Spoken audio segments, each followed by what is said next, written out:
Hi, how's it going, folks? This is just a quick video to say thank you, first and foremost, to thank you guys for enabling me to live the life that I do and for pretty much supporting me in my chosen career. First and foremost, thanks to you guys, and I just want to tell you a bit about myself too, where I grew up, how I got to where I am today, because you probably don't know much about me just from what you've seen on the videos. Okay, where do I start? I'm actually writing a biography at the moment, a book, but that's not going to be out for another year. It's hard yakka trying to write 60,000 words. I'm 25,000 words into it. Got another 35,000 words to go. Yes, anyway. Bit about myself. I grew up on the east coast of the North Island in Maraenui, Napier South. Yes, fun childhood. I had an extremely good childhood, all things considered. My dad and mum divorced when I was 5, so I grew up with a solo mum who had 4 kids, 3 boys and a girl. I'm the second, got an older brother, a younger brother and a younger sister. There's 4 years between us. So a bit of a handful for poor old mum. My dad was an international man of mystery. He did all sorts of things before he met mum. Mainly a ski bum, but he did a bit of smuggling as well from Mexico to the States and from Africa into Europe and whatnot. That's where he met mum, actually, in Africa and Morocco. And then she dragged him back to New Zealand and tried unsuccessfully to turn him into a farmer. It turns out they weren't peas in a pod. They were completely different kind of people, and mum decided to go religious on it when they'd only been together for about 2 years. And my dad, being the party animal that he is, couldn't handle the jandal when it came to religion, so they ended up divorcing. I saw my dad quite a bit. Well, my dad just passed away, if you guys aren't aware, a couple of days ago. It wasn't unexpected. He's been partying his whole life, so we have been expecting him to keel over for the last 15 to 20 years. So he's 76 years old. He hung on for an amazingly long time, considering the punishment he put his body through. So, yeah, grew up in Napier. I saw my dad on the odd occasion, and the memories I have of my dad, the good memories anyway, times when he took us fishing and camping when I was a kid. Those are pretty much the only memories I have of him when we were kids, or when he took us on bike rides or other adventures. So, missions. All the memories I have of my dad are good ones when I was a kid, and he took us on missions. When I was a teenager and mum kicked me out of home when I was 13, I went down to live with dad in Methven in the South Island, where he lived, Methven Mount Hutt, ski bum. He used to drink a lot of alcohol. He'd come home at night and he'd yell and scream at us. He shouted at us when I was 13. And of course, mum, being the religious fanatic that she was and still is to a certain extent, she used to beat me when I was a kid because I was a very naughty kid. Spare the rod, spoil the child. So she did not spare the rod whenever I was naughty. So that taught me to fight fire with fire. I think hitting your kids is the wrong way to go, because it does teach them to fight fire with fire and not sort stuff out using their words. Well, I'm digressing a bit here. Sorry, it's been a long couple of days. I'm a little bit tired, exhausted. I'm cleaning my dad's shed out and all the rest of it. So yes, so that was my childhood. Lots of hunting and fishing. Oh, bloody low battery mode. There we go. Oh, 10%. I'll keep going till it stops recording. Who knows how long this yarn's going to be. Brace yourself. Okay. Yes, glorious childhood. Skateboarding, BMXing, fishing down at the wharf, hunting rabbits with ferrets. I moved to Methven when I was 13, and then kind of started to go off. I was already off the rails before I moved to Methven, actually, being a naughty boy up in Napier. Mum got me out of that circle of friends, thank goodness for that, because I would probably be in a gang if she hadn't have done that, being in the Mongol mob or the Black Power or doing something else. So being an at-risk youth, getting me out and sending me to live with my dad was the only thing she could think of. Dad could handle me for almost a year or half a year, 6 months before we agreed to disagree, and then I moved up to the North Island, and I was to move back in with my dad on and off for several months at a time over the years. I moved back into mum's when I was 16, actually, for a few months. Lived in my mum's garage for half a year or so before I moved out again. Travelled all over New Zealand doing odd jobs everywhere. Predominantly working on the ski fields in the winter time, and then in the summertime I'd work in shearing gangs, and did a bit of a stint in the forestry, a few stints in the forestry actually. I was pressing wool in the shearing gang because I wasn't shearing sheep because I just couldn't get the hang. Did a bit of crutching but could never shear a whole sheep, so did a lot of work doing that. Heaps of other odd jobs, heaps of odd jobs. Did a lot of fruit picking. I worked as a salesman selling Kirby vacuum cleaners for a while when I was 16. heaps of whatever I could do. I was always looking for work. If I got bored, I went and found another job. Was never on the dole. I was on the independent youth benefit for a while when I was 14, when I got kicked out of Dad's home because I had no way to pay the bills. So I was on that for a short amount of time. Then I just started working. I worked my whole life, and when I was 19 I had a bad accident skiing actually. Yeah, I wanted to be a professional ski cross racer, but that kind of stopped when I broke my back and my neck. 5 places, T12 was in 6 different pieces, and it was crushed. So very lucky to be walking. Very lucky to be alive actually, let alone walking. I still get real bad sciatic nerve headaches once a week or once every couple of weeks, but that's a small price to pay to be walking, and I just deal with it. Got one today actually, dealing with it quite good. Smoked a lot of weed when I was a teenager. Ton of weed from when I was 13 till I was about my mid-20s. When I broke my back, it slowed me down a lot. I cut right back on the weed. Only smoked weed probably in the weekends when I went to the pub or whatever. I wish I hadn't smoked so much weed when I was a teenager, because I think I'd be a lot more onto it now. I am not a stoner. Lots of people think I smoke a lot of weed now. I don't. I don't think I would have got to where I am smoking a ton of weed. Some people can. Some people can smoke weed and still write down goals and achieve their dreams. Most people can't though, because it is a motivational killer. Like it or not, yes, it's a motivational killer. I don't have a problem with people who smoke weed. My dad smoked weed. I just don't think teenagers should smoke weed. I think if they start smoking, they should smoke it when they're 24. I've already told my kids, you guys want to smoke weed? They know about weed. Sonny doesn't. Jack and Charlie both do. I told them, because I told them about drugs and alcohol and all the rest of it. And if they're aware, then if they're educated, I think they're going to make wise decisions. So I said, you guys can start smoking weed, but not until you're 20. That's the deal. So hopefully they won't. Hopefully they'll heed my advice. Hopefully they won't start drinking heavily like all the other teenagers do. They'll just have a few social drinks, and they won't turn into hold my beer, watch this kind of kids like I was. And did a lot of stupid shit when I was drunk. Have a lot of regrets. Lots of people say have no regrets, but if you do something you regret, you can't help but regret it. So anyway, where was I? Yes, moved down to Dad's when I was 13, on my own when I was 14, moved up to National Park, Mount Ruapehu, worked on the ski field there, went to Mount Ruapehu College, tried to finish my 5th form year, couldn't do it, left school, worked on the ski field. Yeah, so I was a ski bum until I was about 20 and doing odd jobs in the summer. Then I got into rafting, discovered rafting. I actually first discovered rafting when I was 13 or 12 or 13. I was a naughty boy and I got sent to the naughty boys weekend club, whatever that was, and hung out with all the other naughty boys, which got me into even more trouble. But we went on a rafting trip, an adventure tourism trip, and that kind of made me think, okay, what do I want to do with my life? I don't want to end up just smoking weed and hanging out with the hoodlums in Napier. I want to go do something different. And that's when I moved down with Dad, and that's kind of started me on the adventure tourism path. So got into rafting when I was 20, when I had a broken back and I was in recovery mode. Got heavily into kayaking, whitewater kayaking, extreme, pushed the limits. It was a huge challenge. I really enjoyed it, and I kind of had to put the skiing on the back burner. And I started kayaking, started rafting, rafted all over the world, lots of different countries, mainly Canada because Dad's Canadian. So I had Canadian citizenship, but also went to Japan, Switzerland and Australia. Yeah, so it's pretty awesome when I was traveling the world being a rafting bum. Summer, and then when I come back to New Zealand, I do a bit of possum trapping and stuff in the shoulder season and other odd jobs, and then I get back into rafting over the summer. Started my own rafting company about 10 years ago, 11 years ago, 12 years ago now. Wanted to open Wanaka, didn't have the money, so I bought Eco Rafting off Zane Smith and based myself out of Greymouth, then Hokitika, then eventually ended up where I am now. Yes, had that first kid 11 years ago, Jack, and met Kristen just before we had Jack. It was a bit of a whirlwind romance actually. She came rafting in Canada, before you know it, 2 weeks actually we hung out, then I moved back to New Zealand. She quit her job, moved over here, and it's been happy days ever since. Actually, there's been quite a few bumps. Yes, quite a few bumps in our rocky relationship, but we've got that sorted now. Yes, got that sorted. I was a bit of a womanizer when I was drunk. She was a manizer when she was drunk, so we decided to stop drinking, and it's been happy days ever since. How did I get to where I am today?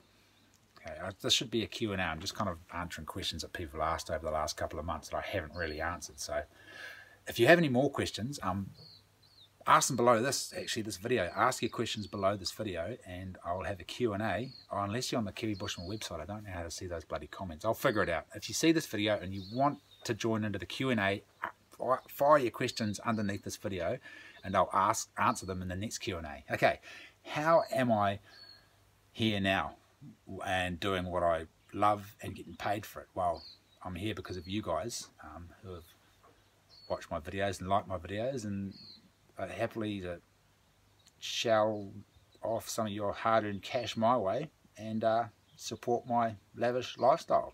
Yes, this is the first time, thanks to you guys, that me and Kristen have had a bit of cash to spare, and we don't have to scrimp and save and juggle to pay. We're still juggling to pay the bills, actually, but we're managing the bills. We're managing the debt quite nicely. Still in a lot of debt. A lot of people think I made millions of dollars on the Discovery Channel, but I didn't. That just got us out of immediate debt. Namely James Scott.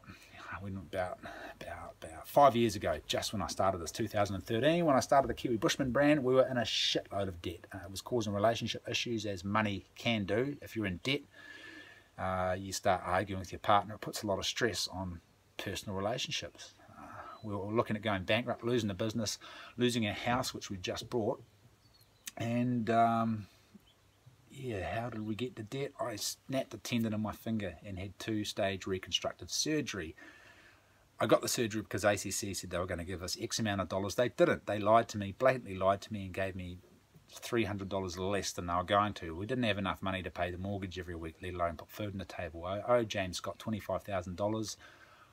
He just said, pay me when you can. He didn't take me to the cleaners. He didn't charge me interest. It took me 4 years to pay off that debt to James. Thank you, James Scott. I probably wouldn't be here doing this if it wasn't for you cutting me some slack. I'd be over in Australia working in the mines or doing some other job that I really didn't like to pay off the bills and keep the mortgage paid and all the rest of it. So thank you. Where was I? Yes, so anyway, I just told Kristen, I said, look, let's not argue, let's not worry about the debt. Who cares if we go bankrupt? We'll just go back to traveling the world being a rafting bum. I'm not going to get a job in the mines. I refuse to do something I don't like. The problem is, rafting for 20 years, don't really want to do anything else but raft because it's such a great job. So we went through our options. Okay, what can we do?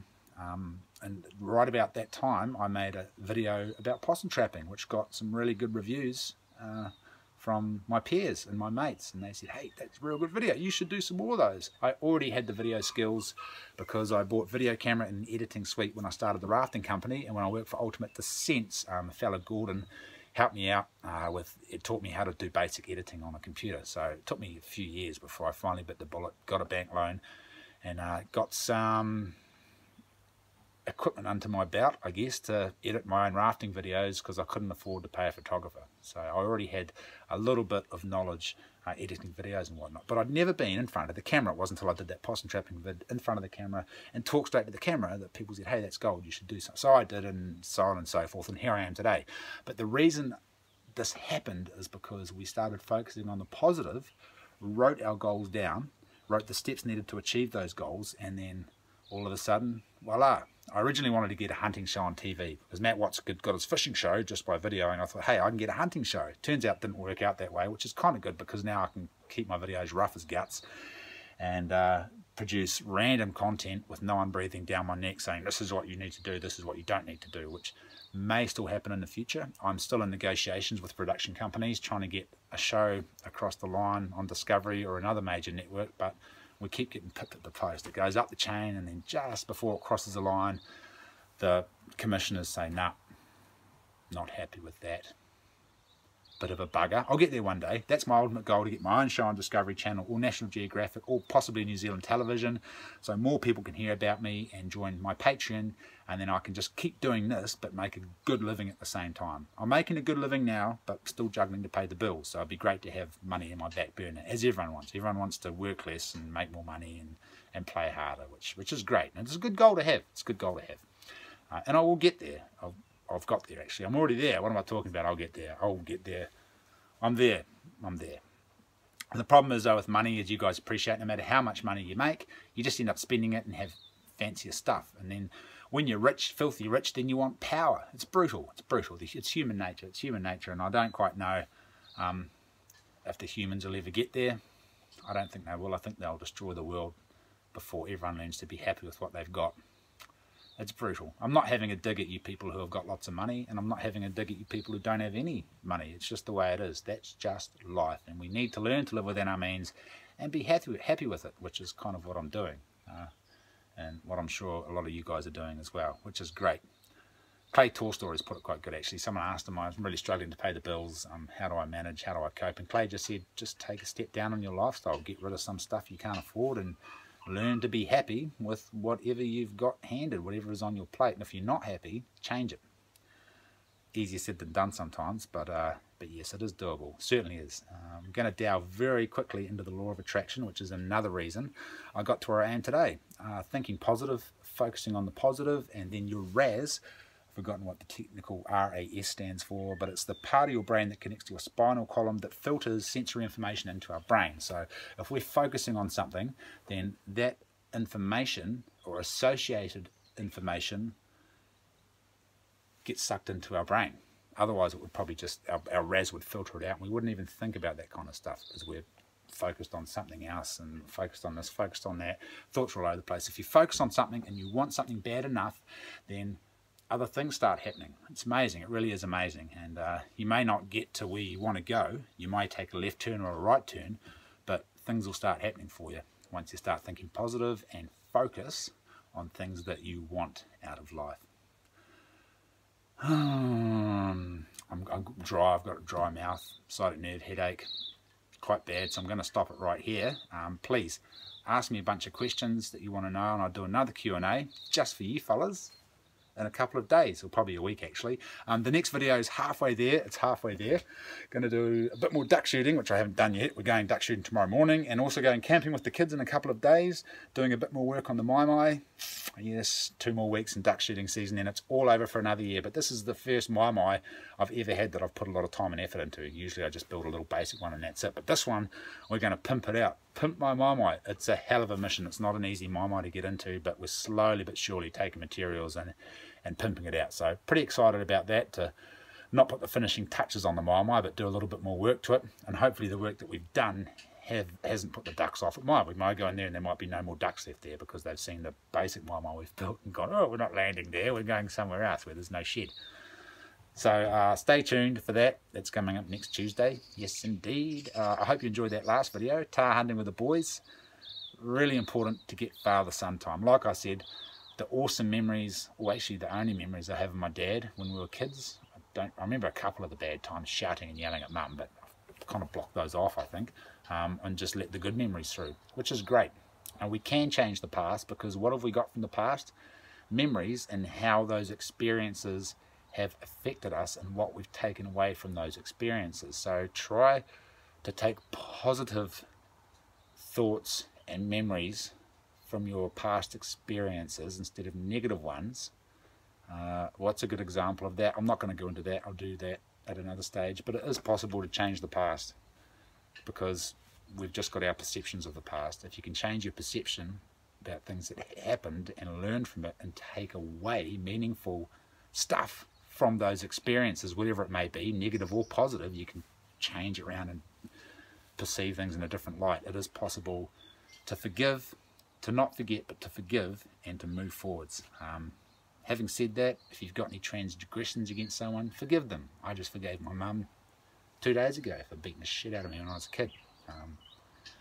I thought I'd forgiven her years ago, but it turns out I hadn't. And yeah, so me and mum, we're cool. We're finally cool after all of the years. And it took my dad dying to do that. Me and dad sorted stuff out. I forgave him for leaving when I was a kid. Said, totally understand, Dad.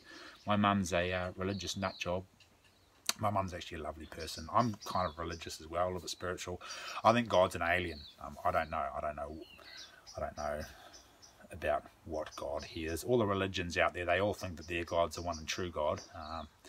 I believe in atheism to a certain extent, but I don't think this whole intricate ecosystem came from a big explosion or a rock that just landed somewhere.